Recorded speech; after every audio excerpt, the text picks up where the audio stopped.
খাদ্য প্রধানত কয় প্রকার ও কি কি তা আজকে আমরা জানব। খাদ্য যা দেহের পুষ্টি ও বৃদ্ধি সহায়ক ও তাপ শক্তি উৎপাদনে সহায়তা করে সেসব কার্যকর সামগ্রিক খাদ্য বলে।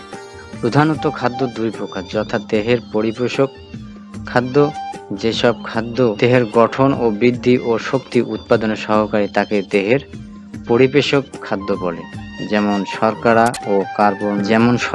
ও কার্বোহাইড্রেট, আমিষ বা প্রোটিন এবং স্নেহ পদার্থ এবং ফ্যাট। বা দ্বিতীয় হচ্ছে দেহ সংরক্ষণ খাদ্য, যেসব খাদ্য দেহকে রোগ আক্রমণের হাত থেকে রক্ষা করে, শক্তি উৎপাদনে সহায়ক হয়, তাদের দেহ সংরক্ষণ খাদ্য বলে, যেমন খাদ্য প্রাণ বা ভিটামিন, খনিজ পদার্থ ও মিনারেল। পুষ্টি উৎপাদন ভিত্তিতে খাদ্য 6 ধরনের: শর্করা, ভাত, ভুট্টা, আলু; 2 আমিষ, মাছ, মাংস; 3 চর্বি, ঘি, বাদাম; 4 ভিটামিন, লেবু, পেয়ারা, ডিমের কুসুম; 5 খনিজ লবণ, মলা মাছ, খাবার লবণ ও কচু শাক; 6 জল ও পানি।